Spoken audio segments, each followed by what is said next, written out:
Hello. I do not license any of this, so since it's being recorded, I should just say I don't own the rights to that character real quick. So you want to build a snowman, but it's summer. The analogy breaks down later, but basically the idea is building your game, thinking about the future. If you build something specifically for winter and suddenly want to play with it in the summer, you're going to have a bad time. But nobody tell Olaf. Here's a little bit about me. Like he said, basically, I've been in the game industry 10 years. I travel around. I talk a lot to a lot of people about a lot of games, and I love it. And sometimes I use the power of love to help people. Today, I'm just going to kind of talk about things that we see that cause people problems when they try to port. But first, I just want to point out Unity's not special. At least not in this case. Any technique that you would use, and all the techniques I'm going to talk about, if you're rolling your own engine or working on any other engine, they're all going to be the same things. A lot of people are surprised. They think there's Unity, secret knowledge. Nope. You should think about these things no matter what platform you're on. Probably. This isn't a complete list. This is just like when I go out there and people are like, oh, we're trying to port from here to here. This is what usually people are tripped up on. If you watch this entire talk and are like, those are all common sense, then you're more ahead of the game than you probably think. I'm going to talk a little bit about a golden rule. It's my golden rule. It's not a general golden rule. I haven't heard anyone else say it. But in general, when it comes to designing something, design it for a specific platforms, especially when it comes to like VR or something like the RealSense. Like I've talked to people that are primarily known for like 2D card battle games, and they're like, we really want to go to VR. And then I'm like, well, are you going to take that experience to VR? It doesn't make sense. So in general, just kind of a, design with that in mind first, or at least if you're going to port to it, and do some design changes specifically for the features of that platform. First thing I'm going to talk about is input. This is the most general case, especially since we're here at the RealSense day. Super simple. Separate the intent from the man-machine interface. If a user wants to jump, don't check the jump key everywhere. Check to see, set a Boolean somewhere, have a jump. So I see a lot of naive programmers do something like this, where all over their code they have this thing where they just straight up in an update say input get key. If it's the up arrow, I want them to jump.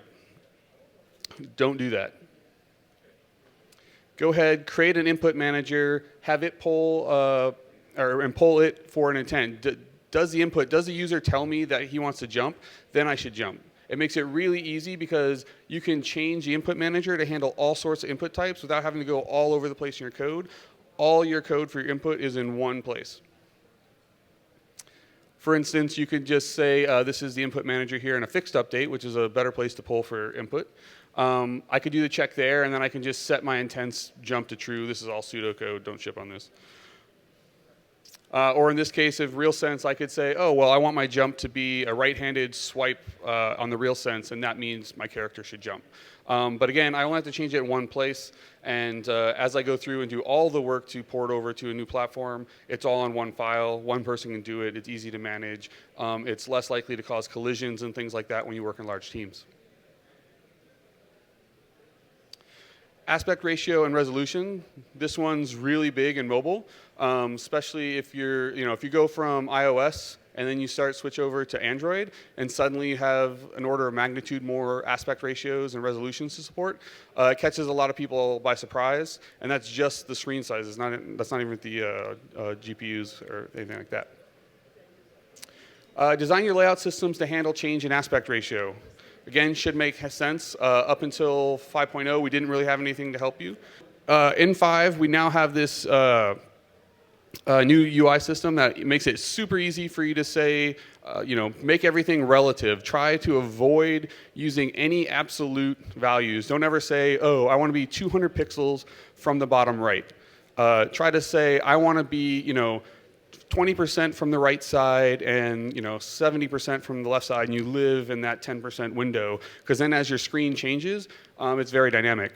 This is very prevalent today. As you know, like iOS 9 announced multitasking, so we get a lot of questions for that. And the first thing we say is like, well, do you suddenly want to run your full screen tablet game in like this super narrow view. And apparently a lot of you do, but you need to design for that ahead of time. And the more work you can do up front, you just say, hey, if you suddenly squash my screen down, you're going to have a better time and less work to do in the future. Scaling sucks. Ta-da. I mean, use appropriate sprites for the resolution. So we have like 4K monitors. We have crazy amount of pixels on our phones. I think my phone has more pixels than my HD TV. It's pretty nuts. But again, on mobile or even at home now, you have standard def, which is 1080p, and then you have high definition is 4K, and then you have your phones, and then there's talk of 5K, and like who knows what's going to be out there. But the thing is, like, no matter if you upscale or downscale, one of those directions is better than the other. But like if you have a straight line, at some point, math is not going to be your friend, and it's going to make it look janky, and you don't want that. So we have a system in Unity called asset bundles, and in 5.0 we added a new system called asset bundle variants. And basically what it means is if you have like say a texture that's a sprite for a button on your UI, and it has the same name, and you put it into a asset bundle that's named the same, but it just has two different variants, an HT and an SD, we will automatically make sure that that game object has the same ID, and when you load it at runtime, you can, it'll automatically use the appropriate size for what you say. If you say, oh, I detected I'm an SD screen, it'll load the SD one and it won't have any problems. It's very good, and it's specifically designed to help in these use cases.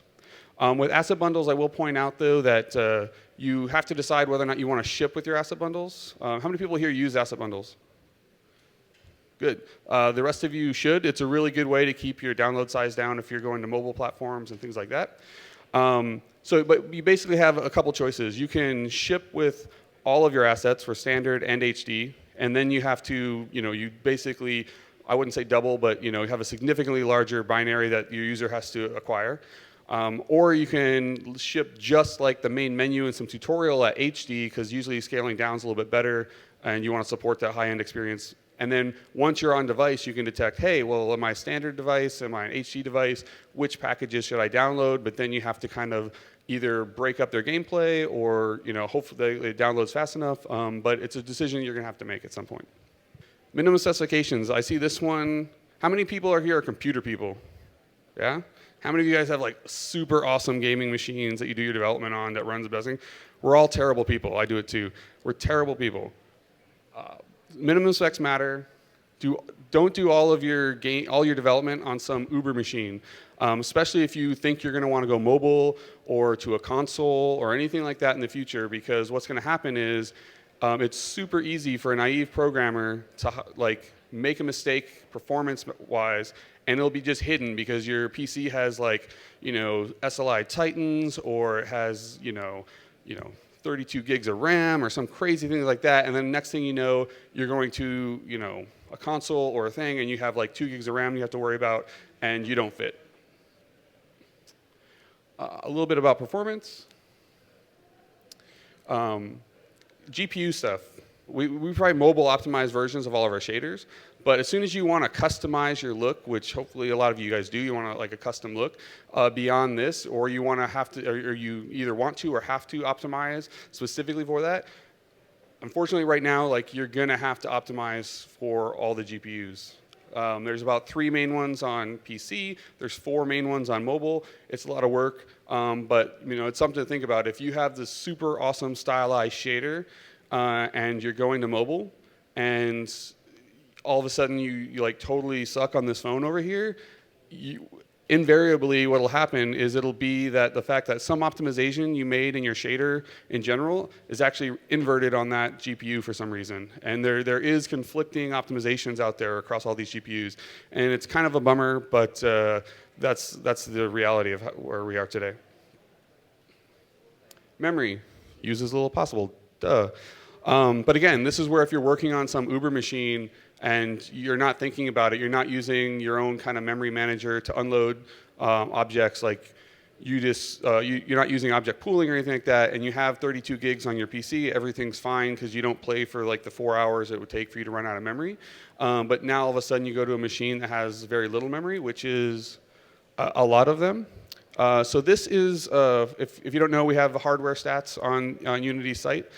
This is our most up-to-date stats on memory available to our application. Actually, system memory, physical memory installed. This is what the OS tells us is installed.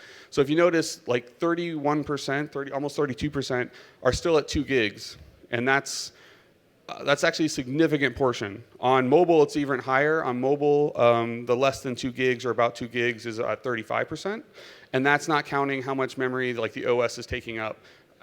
So you're going to have to deal with this less than 2 gigs. So what I usually tell people to do is if you plan on going to console in the future, or even you might want to, you have your gaming machine on the side, but buy like a min spec machine.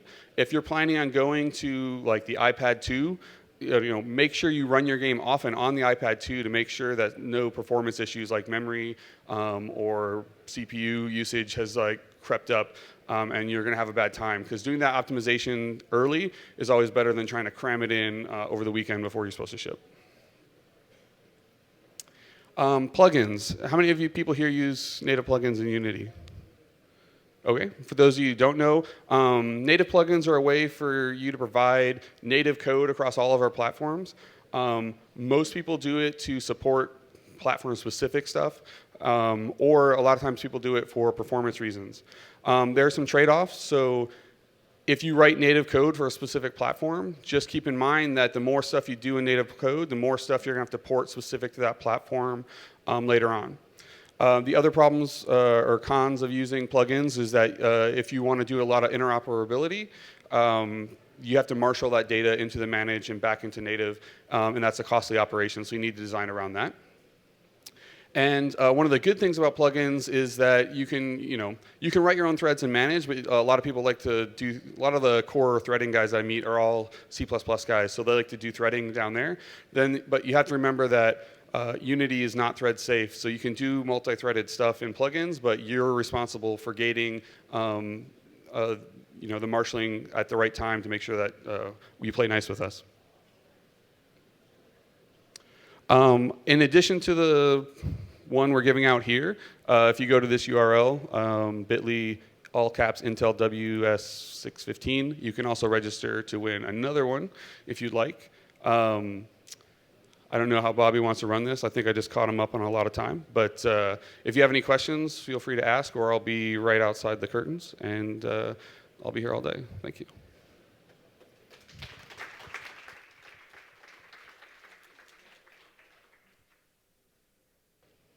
Over here, sir.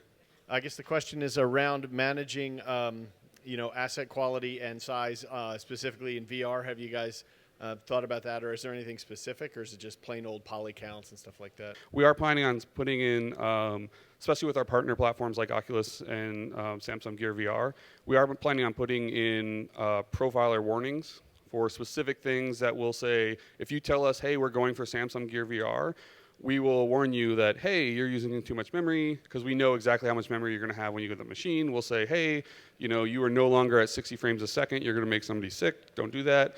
And also things like, hey, you have a script here that's moving the camera outside of head tracking. Don't do that. And so we plan on doing that. As far as the actual asset management itself, it goes back to our asset bundles.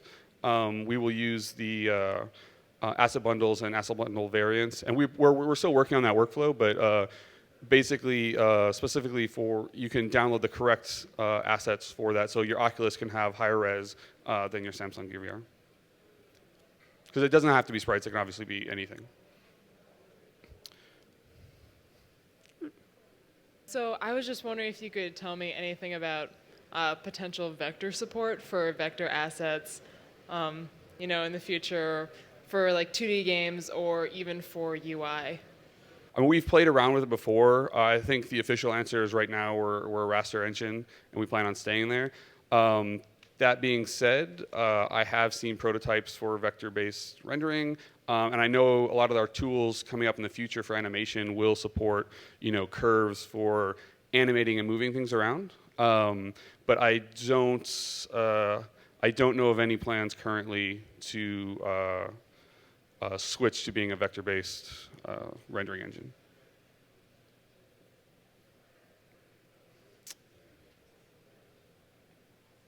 No one?